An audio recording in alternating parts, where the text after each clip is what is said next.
Alright folks, so welcome back to the channel. If you guys are new around here, my name is Brandon, and this is our newest addition to Norman's equipment rental. This is the newest addition to our equipment rental fleet. It's a Kubota Bx23s.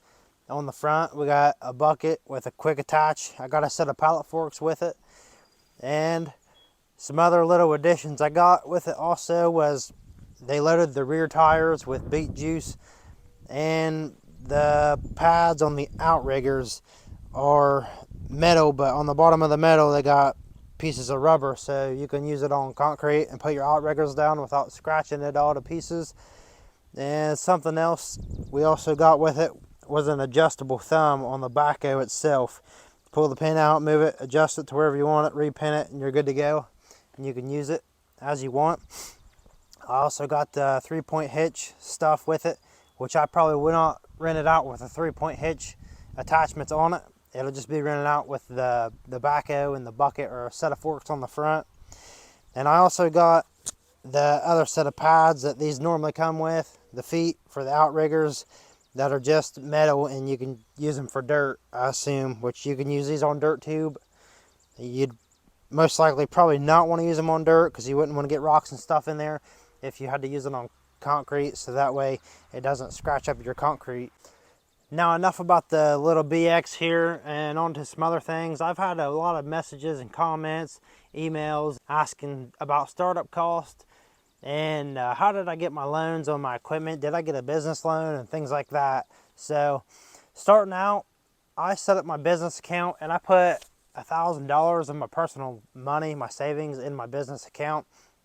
Now part of that $1,000 went to some things like my first payment on insurance was like right around $500, and some other things that I had some cost in up front was I had some fuel, running around looking at equipment and running around picking up equipment like my new trailer and the mini excavator. I traveled like an hour one way, so 2 hours total to get my trailer, but I also went down one day and looked at it, so that was another 2 hours. And then I went about an hour and a half away and picked up my excavator. So I had about $1,000, give or take a little bit, in startup cost of my own money. But other than that, I've not put any more money into the equipment rental business out of my own pocket. So it's all just been paying for itself, rolling over as of right now. Hopefully it keeps continuing to do that. But other than that, I haven't put any more money out of my pocket into it. And as far as like business loans and stuff like that go, I was not able to get a business loan because most banks, they usually want you to be in business 2 to 3 years from what all of them have been telling me. But I was able to get a business credit card, so that way it'll help build my credit up, so I may be able to get a business loan a little bit sooner, hopefully. Now this is just my experience here. Some of you folks out there that have a business, it might be different. Like there might be some things that I just don't know about, but I tried getting a business loan on some equipment on my trailer that I bought, but I just couldn't make it happen because I didn't have no tax returns, no proof of income or anything like that through my business because I was just getting started. So on my equipment, my excavator, my trailer, and this Kubota Bx23s here, I just end up getting personal loans on everything just through my name because that was the only way I could really make this happen. Luckily I did have good credit. My credit's pretty decent, and that was one thing that really benefited me starting up this equipment rental business. Now I know a lot of people, I mean, you might sit on the other side of this screen here watching this video kind of like I did. I used to, like people starting businesses up. You guys might see all this equipment that I've been buying, the excavator, this backhoe, and the trailer, and things like that. Think, man, this guy's loaded, or he's got some rich parents, or some in-laws, or he hit the lottery, or something like that. Now, that's not the case. I can tell you 100%. I don't have a whole lot of money. I didn't hit the lottery or anything like that. I've just got good credit. So I've just been financing everything, and right now things are going good. And if I didn't rent any of this stuff out at all, I'd probably go broke. So I'm taking a big risk here.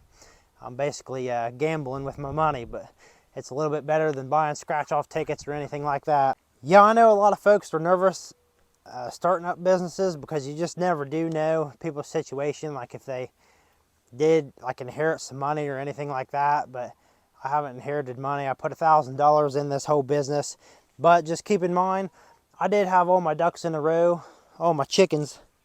It was all kind of in a row. When I got this business started, I went and set my LLC up. I called about insurance and everything, and I had everything all lined up ready to go, so that way when I bought a piece of equipment, I could start renting it out immediately. So like when I bought that trailer and that excavator, I started posting stuff on Facebook and things like that, just getting the word out there, advertising on Craigslist. That way I could just try to get this stuff rented out and start making its money back. So that way I didn't have to pay no payments out of my pocket. So it's all worked out so far. I haven't had to pay no payments out of my pocket. I have paid one trailer payment out of my own pocket by accident. That was kind of a misunderstanding through my bank, but I got that all taken care of, so now it's just coming straight out of my business account, which that was only like another $200. So I'm going to say, if you guys are interested in getting a business started up, just go for it. Just try to get you some get your LLC set up, get your insurance and all that stuff in line before you go buy a piece of equipment.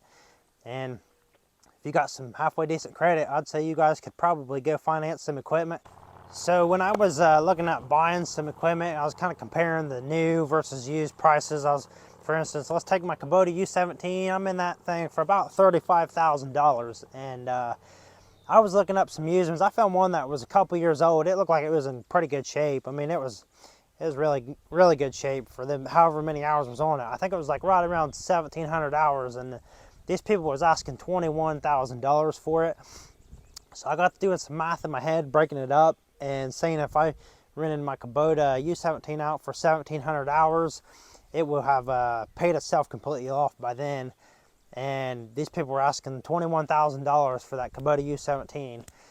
Another thing that kind of steered me away from used equipment was I travel a lot for my job, my work, and I'm usually late getting home, leaving house early mornings and things like that. So I didn't want to come home and have to be working on equipment in the evenings, stuff breaking down and things like that. So that's another reason why I just went ahead and went with some new equipment. And another thing was, like, I didn't have cash money to just go out and buy a bunch of equipment. So I was going to be financing stuff, and usually your interest rates on used equipment is a lot higher, like 6, 7, 8, 9, 10, up to 15% even probably. But on this here, I got 0% interest for 84 months, zero money down on this little BX here. And on my U17, I got like 2.99% interest rate or something on that. So not too bad. That's something to keep in mind and think about before you guys just start going out and buying some things. If you guys got cash money and plenty of time, I'd say used equipment might be a good option, just to kind of figure out if you guys are going to stick with this equipment rental business or anything like that. But anyway, folks, if you guys made it this far in the video, I'd like to thank you guys for watching, and give me that big thumbs up if you guys liked this video. If it helped you out any, please leave me a comment down below. Maybe ask me some more questions if you want. I'll try to answer them the best I can. I hope this video helps you guys out, and I hope it answers some of your guys' questions. Hopefully it encourages you guys to get out there and go ahead and start your own equipment rental business. Hopefully this was some of the information you guys was looking for. If you got any more questions, just leave them down in the comments below. And if I'm lucky, I'll catch you guys on the next one. Thanks for watching.